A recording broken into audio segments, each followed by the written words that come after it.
Jumpa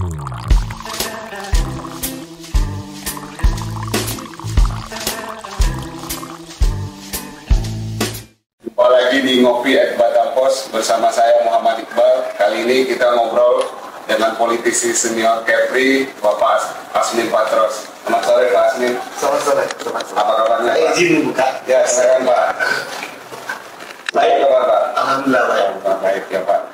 Nah, Pak Asmin ini adalah politisi yang sudah melewati lebih dari 4 kali pemilihan legislatif di Kepulauan Riau ini, mulai dari DPRD Kota Batam dan sekarang beliau berkiprah di DPRD Provinsi Kepri.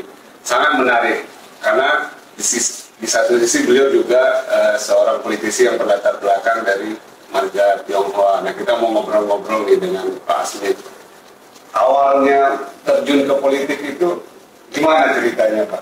Kan di zaman itu masih jarang ya orang Tionghoa yang di jalur politik.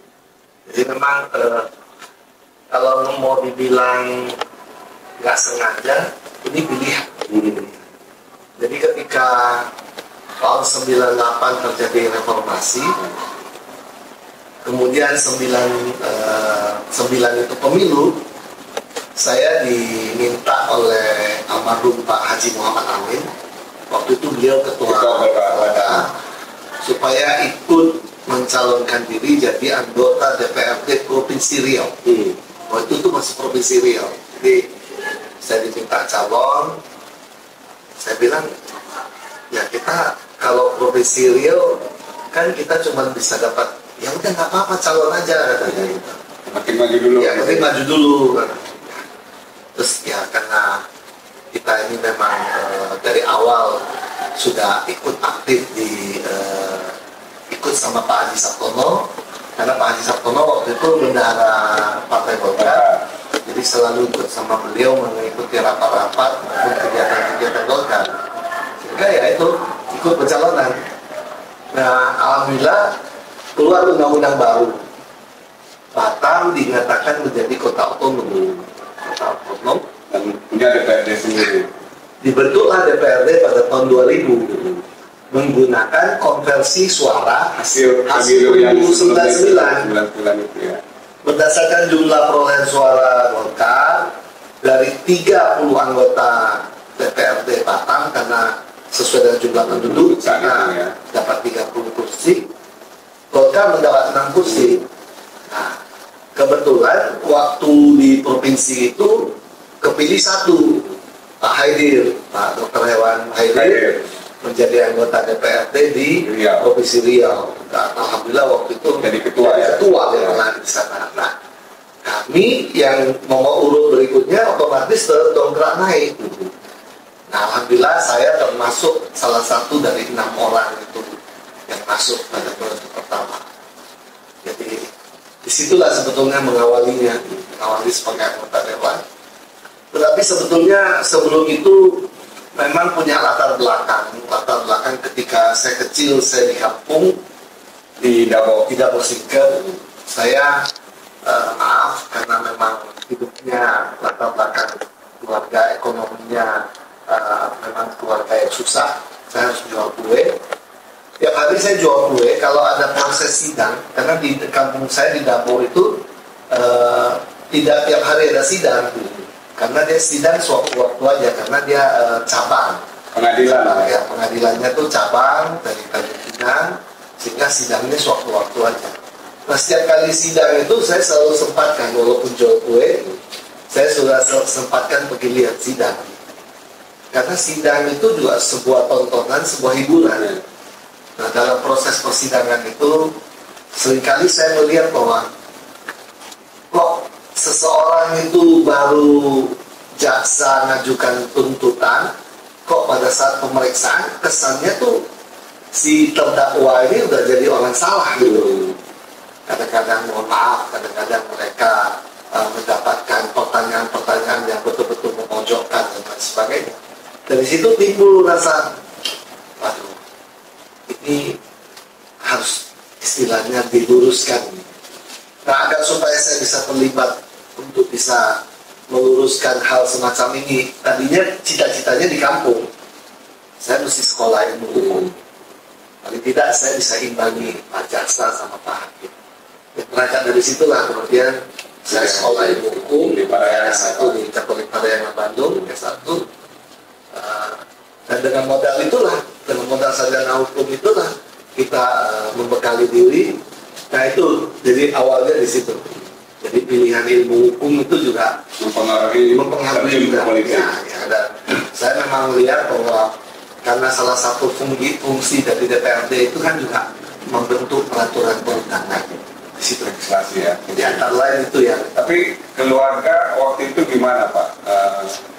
Orang tua mungkin waktu itu ketika Pak Asmi memutuskan terjun ke politik kan orang tua jadi pedagang. Memang agak ya ini memang takdir Tuhan ya. Pada tahun 2000 itu dibentuk DPRD, kakak saya yang notabene yang saya ikut dia ke Golkar, dia juga masuk terpilih ya. Waktu itu dari Partai Indonesia Baru. Iya, bukan Partai Bhinneka Tunggal Ika waktu itu. Partai Bhinneka Tunggal Ika. Nah beliau juga masuk, tetapi dengan partai yang berbeda. Jadi terus terang ketika ibu saya ditanya sama waktu itu teman-teman kita dari Batam TV menanyakan kepada ibu saya, ibu pernah nggak ibu memikirkan, membayangkan bahwa akan punya anak 2 orang jadi anggota DPRD? Ibu saya bilang, jangankan mikir, mimpi itu saya nggak berani. Jadi disitulah. Jadi sekali lagi bahwa alhamdulillah keluarga sih mendorong yang mendukung karena lagi-lagi saya bilang itu soal pilihan. Berangkat dari idealisme kita ingin bagaimana aturan itu harus ditegakkan sesuai dengan prosedural dan juga harus berimbang gitu. Jadi tidak bisa juga aturan itu memberatkan pihak-pihak tertentu gitu. Sebetulnya berangkatnya dari situ. Nah dengan perjalanan yang hampir 4 kali atau 5 kali pemilihan di alhamdulillah di 5 terus, itu mungkin bisa ceritakan Pak,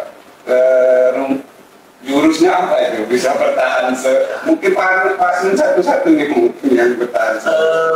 Pemilu waktu tahun 99 itu masih proporsional tertutup, artinya nomor urut yang ya.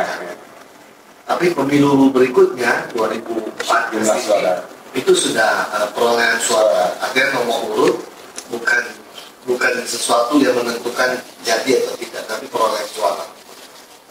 Terus terang saya karena latar belakangnya Tionghoa dan reformasi 98 ini membuka mata bahwa Tionghoa itu yang tadinya cuma diidentikan dengan cuma taunya cari uang dagang saja, maka orang Tionghoa harus terpanggil untuk mengabdikan dirinya di berbagai bidang. Kami beberapa orang yang memilih di jalur politik kemudian terjun ke DPRD. Nah karena ini pilihan maka harus kita lakukan dengan sebaik-baiknya. Pak Iqbal dan teman-teman keluarga besar Batak Pos tentu tahu bahwa kami karena mulai dari bawah, maka merawat konstituen itu adalah pekerjaan yang sehari-hari digunakan. Ada yang bertanya, Asmin kapan mulai kampanye? Hari ini kepilih, besok udah kampanye lagi. Karena apa? Karena tiap hari kita melakukan kegiatan-kegiatan. Ya saya syukur alhamdulillah teman-teman media meliput, dipublikasikan sehingga apa yang kita kerjakan itu diketahui juga oleh masyarakat. Karena tidak mungkin kan apa yang kita kerjakan terus kita gembar-gemborkan sendiri gitu kan. Nah alhamdulillah dari berbagai liputan ini yang membuat kita dari waktu ke waktu semakin dikenal. Nah di samping dikenal tadi yang merawat konstituen ini memang sebuah pekerjaan yang tidak mudah ya. Pemilih itu makin lama makin cerdas gitu. Mereka sampai bertanya, kalau saya memilih Bapak kira-kira untungnya saya apa? Ya. Awal-awal bilang begitu, untungnya saya tuh apa gitu. Walaupun belakang bergeser. Kalau saya pilih Bapak, saya dapat apa? Bergeser kan dari untungnya apa jadi dapat apa. Nah, tetapi ya kita menghadapi konstituen yang kita harus lakukan.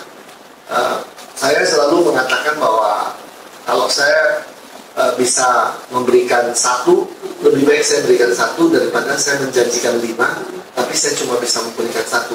Jadi kita memang selalu berusaha untuk tidak mengecewakan, dan bantuan-bantuan itu lebih kepada komunitas, apakah itu rumah ibadah, apakah itu fasilitas umum, bukan kepada pribadi. Kalau kepada pribadi itu memang untuk hal-hal tertentu saja, karena juga seringkali keluarga dari konstituen kita ada yang sakit, ada yang maaf, ada yang meninggal dan sebagainya. Tentu atensi, perhatian itu kadang-kadang ini penting. Saya ingat betul gitu bahwa kalau pas lagi ada waktu, ada undangan walaupun di kampung gitu ya, di Tanjung Uma atau di mana, asal ada undangan kita sempatkan hadir. Dan terus terang hal semacam itu akan sangat melekat di hati konstituen kita, karena dengan kehadiran kita ini tentu membawa kebahagiaan tersendiri. Sebetulnya bukan soal angpaunya ini, paling berapa lah kita bisa. Tapi kehadiran kita itu menghargai keluarga orang yang sedang berkasa, maupun kehadiran kita pada saat orang sedang ada musibah dan sebagainya itu juga sangat berkesan. Tapi ada juga yang berpendapat begini, Pak Asmin ini adalah bisa bertahan karena beliau adalah corong kalangan pengusaha di Batam. Jadi segala aspirasi yang ada di keresahan atau apa yang dialami pengusaha biasanya dari Pak Asmin dulu baru ke eksekutif gitu ya. Benar nggak itu Pak? Sebetulnya tidak salah, tetapi memang tidak sepenuhnya bahwa saya hanya menyuarakan kepentingan kelompok tertentu. Tetapi seringkali ini kan soal kemudahan komunikasi. Karena saya dari komunitas Tionghoa, dan saya juga backgroundnya sebelum terjun ke politik adalah seorang pengusaha. Saya juga aktif di berbagai organisasi usaha. Sehingga karena kemudahan komunikasi, seringkali aspirasi ini dititipkan melalui saya. Itu benar. Tetapi sekali lagi bahwa karena kehadiran saya di lembaga legislatif ini adalah mewakili masyarakat Batam, khususnya daerah pemilihan saya, dan daerah pemilihan saya ini adalah sangat heterogen, bukan hanya warga Tionghoa, tapi juga ada saudara-saudara saya yang lain. Maka tentu aspirasi ini harus saya tangkap secara baik. Terus terang saya harus katakan, kalau tidak didukung oleh warga Tionghoa, kemungkinan besar saya tidak jadi. Tapi kalau cuma didukung sama masyarakat Tionghoa saja, kemungkinan saya juga tidak cukup mendapat suaranya. Iya, karena itu terus terang syukur alhamdulillah bahwa konstituen saya itu konstituen yang sangat heterogen. Baik dia ada karena kesamaan etnis, ada yang karena kesamaan agama, tapi juga banyak sekali ya kita memang betul-betul karena pergaulan kita. Jadi bukan karena ada kesamaan-kesamaan itu, dan saya didukung cukup banyak di kantong-kantong suara yang saudara-saudara kita mayoritas Islam, juga saya mendapatkan suara yang signifikan.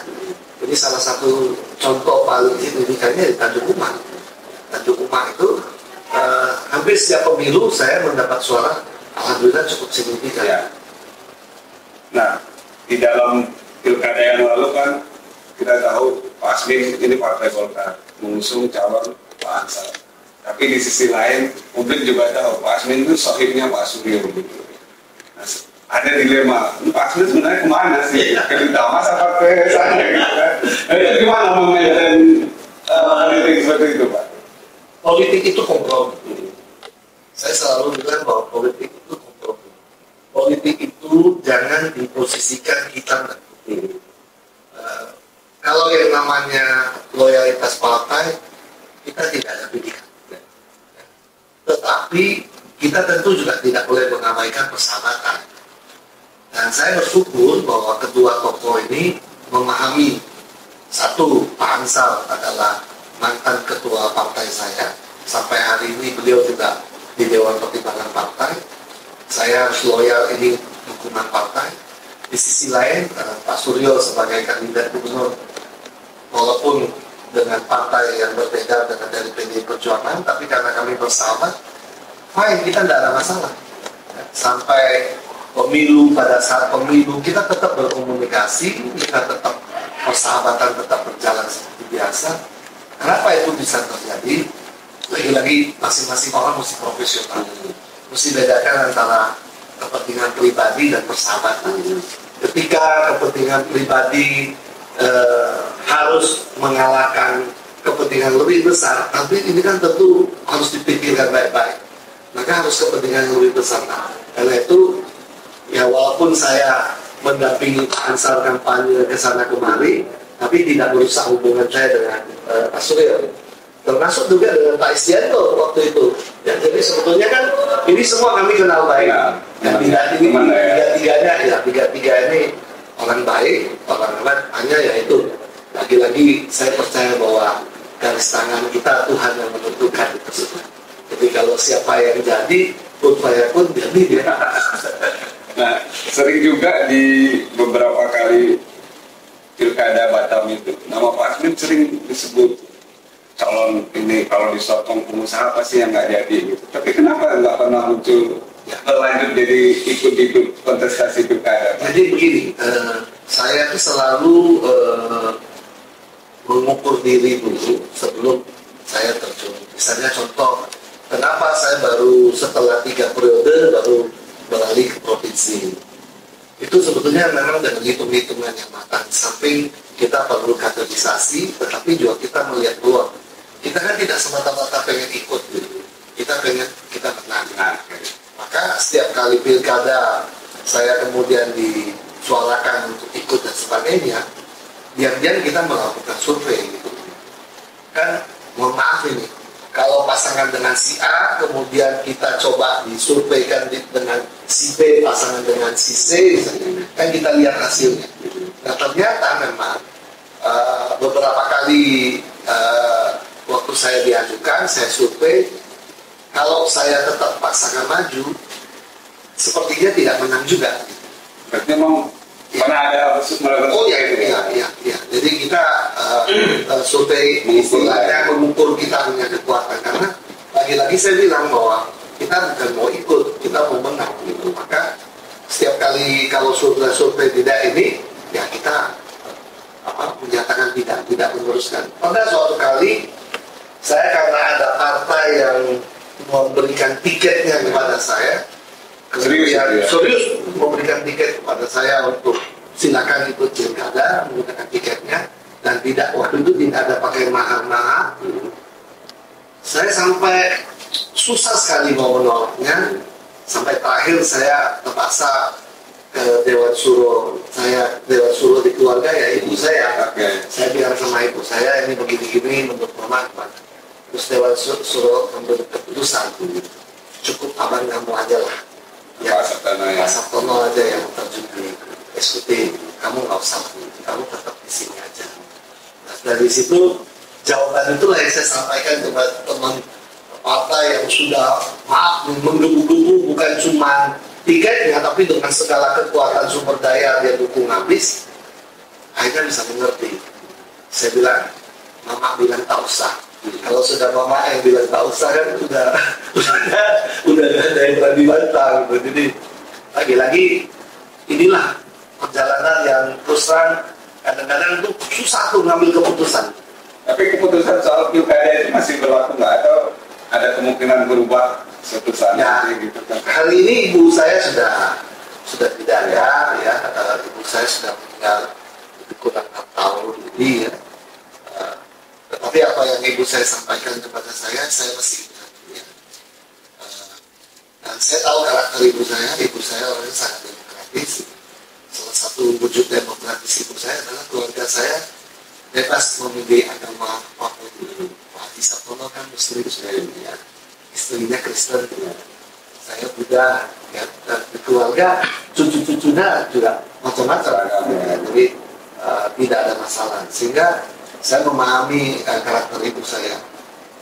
Nah, kalau suatu hari memang maaf ini jalan dari Tuhan bahwa ada kemudahan terbuka ke sana, dan saya selalu berdoa, Tuhan kalau ini jalan saya, mudahkan jalan.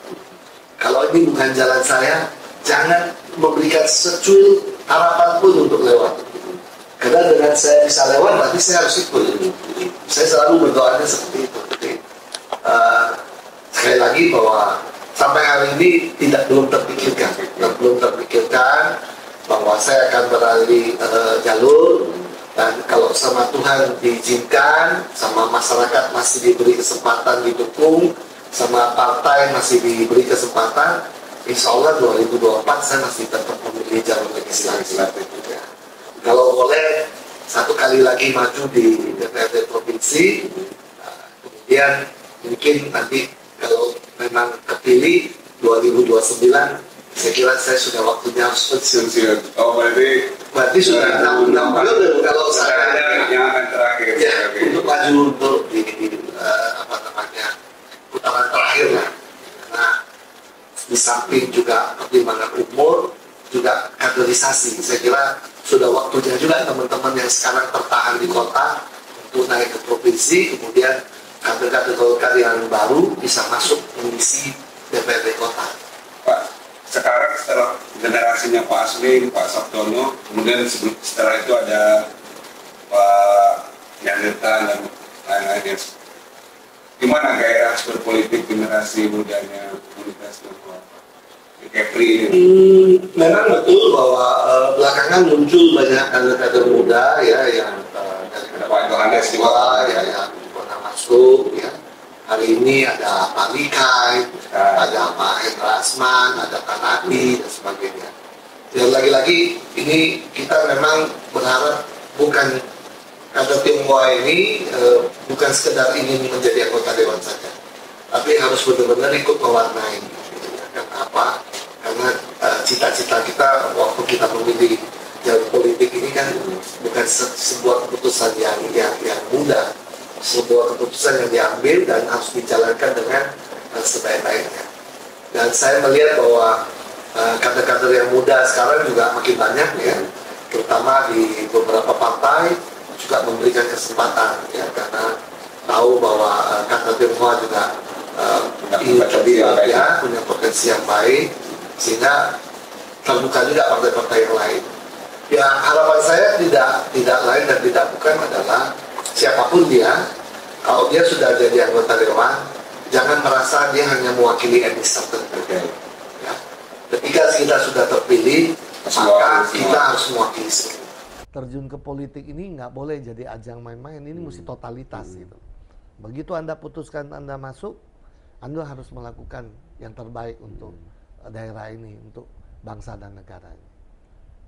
Jadi setelah generasinya Hendra Asman, ada lagi nggak kemungkinan yang baru-baru ini? Saya kira ini setiap orang ada masanya, setiap masa pasti ada orangnya ya. Jadi ini akan terus berganti ya.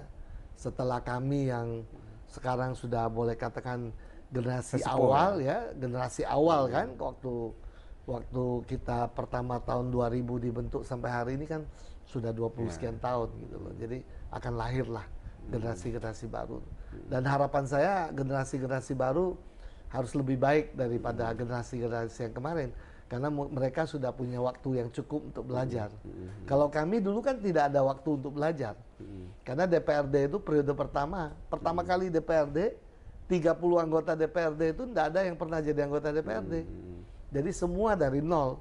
Kita menyusun tata tertibnya juga kita ambil tata tertib dari DPRD Tangerang sama tata tertib DPRD DKI. Lalu disesuaikan. Ya, terus kita sesuaikan, ya, kita sesuaikan dengan karakteristik kita ya. Disitulah maaf karena kita berangkat dari kebersamaan. 30 anggota dewan pada tahun 2000 itu kita bicara terbuka. Kita sama-sama mulai dari Argo 0. Mari kita hilangkan dulu ego partai. Kita bicara baik-baik untuk kelembagaan. Nah, dalam 5 kali pemilihan umum yang Pak Asmin ikutin, di periode mana yang paling menyenangkan jadi anggota dewan itu? Maksudnya mungkin dari segi kualitas anggota mungkin ini lebih merata atau daya kritisnya atau? Kalau boleh jujur memang DPRD di kabupaten kota itu lebih fokus ya.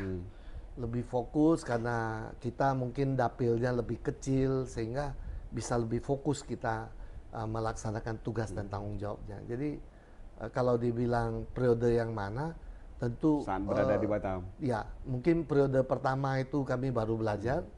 Mungkin dari 2004 sampai ke 2009, 2009 sampai ke 2014 itu 10 tahun itu memang masa-masa kita betul-betul merasa melaksanakan tugas ini dengan apa yang lebih baik karena kita sudah mulai banyak tahu tentang liku-liku sebagai seorang anggota dewan.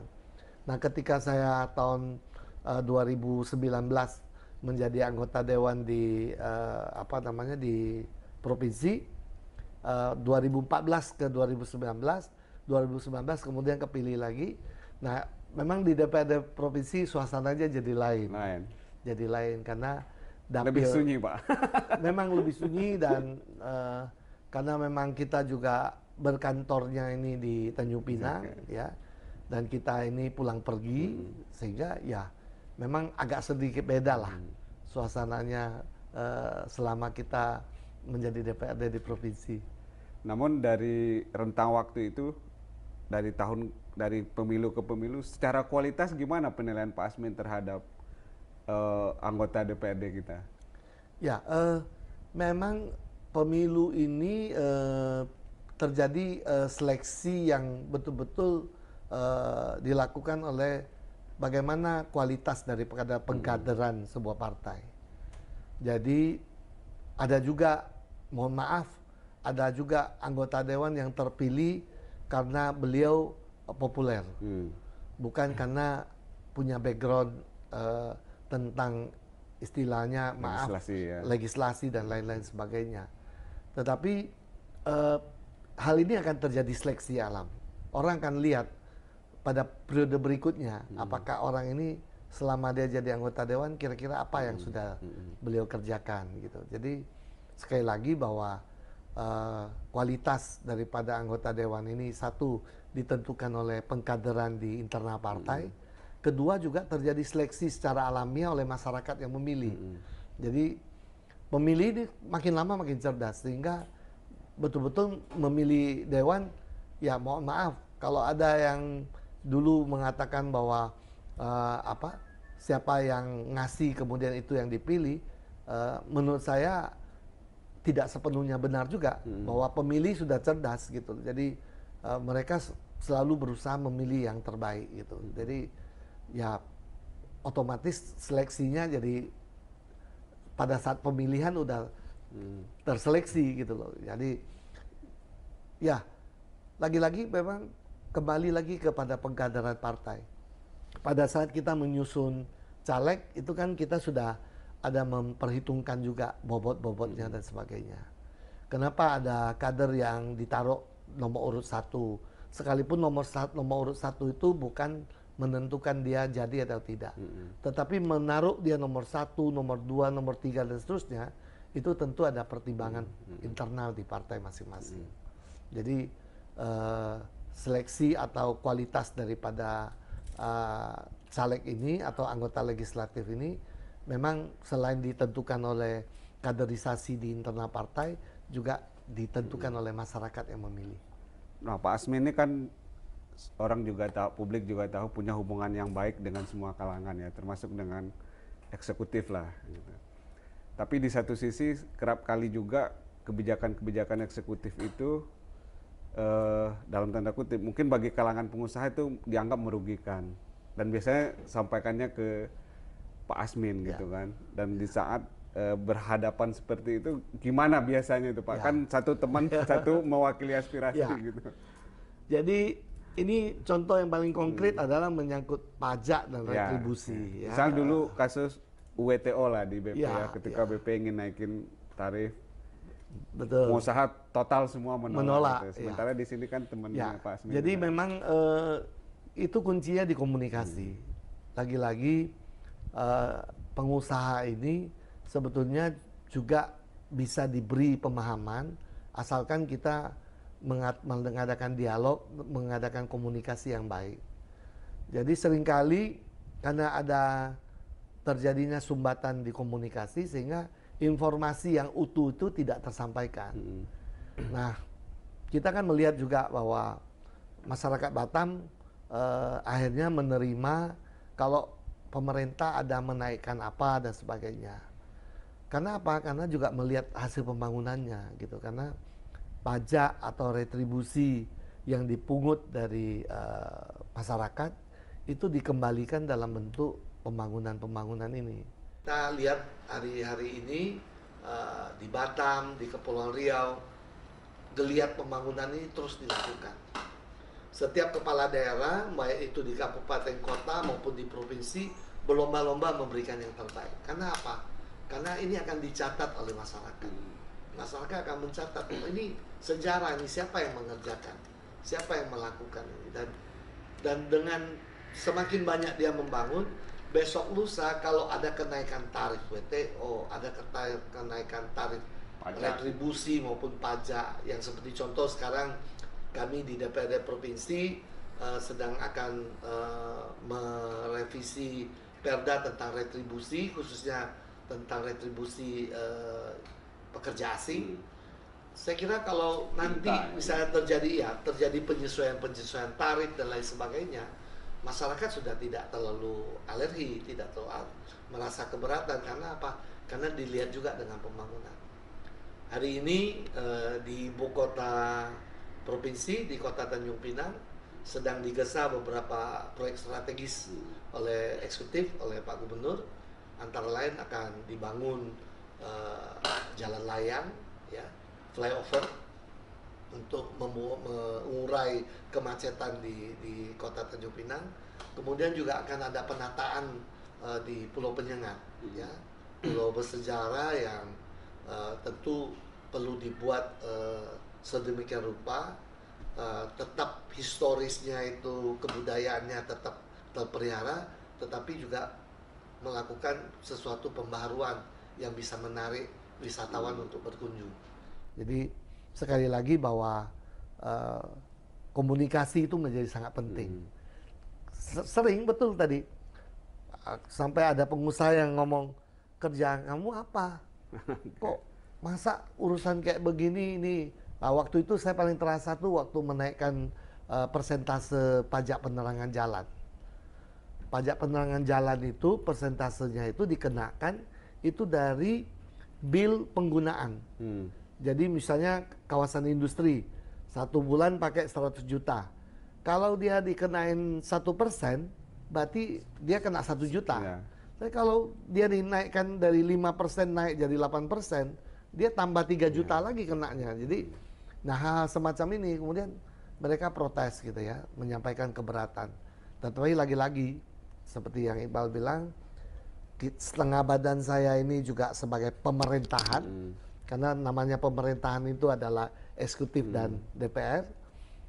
Di sisi lain saya juga backgroundnya adalah masyarakat, yang notabene juga backgroundnya pengusaha. Saya sendiri juga kena. Nah, bagaimana kita menjelaskannya? Ya, lagi-lagi itu dikomunikasi. Kalau kita menjelaskannya dengan baik, teman-teman dari pengusaha juga, masyarakat, bukan hanya pengusaha, termasuk masyarakat juga bisa menerima. Sisi menarik dari Asmin Patros juga adalah beliau ini fasih kalau ngomong alhamdulillah, insya Allah gitu kan. Itu gimana Pak? Itu kadang orang suka mikir ini Pak Asmin sebenarnya gimana? Ya, sekali lagi mohon maaf, bukan kami mengada-ngada. Kami ini orang pulau, orang kampung. Di Dabo itu, zaman kami masih SD, SMP, itu tidak ada guru agama lain. Yang ada aja guru agama Islam. Jadi dari kecil dan dari bergaul, kami tiap hari sudah terbiasa. Ya maaf nih, kalau belajar Arab Melayu ini, ba, alif, ta dan sebagainya, kami itu fasih gitu loh. Terus karena kita sering bersama-sama dengan saudara-saudara saya yang Muslim, ya kita ndak aneh, misalnya maaf ini azan ini, sudah waktunya azan dan sebagainya. Itu kita sudah tahu nih gitu. Ini masuk waktu maghrib gitu. Ini masuk waktu asar gitu, zuhur. Kita udah paham. Dan karena memang sering bergaul bersama-sama, ya mohon maaf, akhirnya terbiasa gitu ya. Cuma ya itu hidayah belum sampai. Ya, hidayah belum sampai. Sehingga Ya cuma dalam batas-batas itu Tapi aja. sedikit banyak itu berpengaruh juga dalam perjalanan karir politik ini ya Pak. Kemampuan beradaptasi Ya, seperti tadi itu ya. saya dengar dari beberapa teman saya bahwa ya mungkin faktor itu juga yang memudahkan saya untuk menjalin komunikasi dengan saudara-saudara saya yang Muslim dan sebagainya, sehingga kawan-kawan saya ini tidak merasa alergi kalau saya datang ke masjid ya, atau saya datang ke halaman masjid atau di TPQ dan yang deketan dengan rumah ibadah. Saya tahu batasan mana yang saya boleh sampai di situ dan kapan saya boleh masuk ke dalam ruangan, kapan saya harus menunggu di luar dan sebagainya. Jadi saya juga harus tahu diri gitu loh. Jadi jangan mentang-mentang karena maaf saya bisa assalamualaikum kemudian saya main masuk terobos saja. Itu selalu saya jaga. Jadi itu mungkin Pak Iqbal yang membuat saya alhamdulillah sampai hari ini saya merasa feel at home, tidak ada masalah. Kayaknya sama saja saya mau ke situ, mau ke gereja juga sama, mau ke vihara karena memang tempat ibadah saya, ke masjid, ke musola dan sebagainya, saya tidak merasa ada sesuatu yang aneh gitu. Kalau anak-anak Pasmin sendiri ada yang ngikutin jalur di politik? Sampai hari ini belum. Belum ya? Sampai hari ini belum. Saya punya anak 2, yang besar putri, alhamdulillah notaris beliau. Tadinya SK tahun 2016 penempatannya di Tanjung Pinang, tapi hari ini sudah pindah tugas ke Batam. Ya, pindah tugas ke Batam jadi notaris di Batam. Yang nomor 2 adiknya laki-laki itu lawyer, dia sekolah S1-nya sama anak saya, semua alma maternya sama dengan saya ya. Sama-sama lulusan S1 Katolik Parayangan.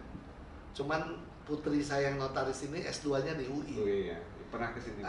Kalau yang putra S1-nya di Katolik Parayangan, S2-nya di Gajah Mada, sama dengan saya. Cuma gelarnya beda.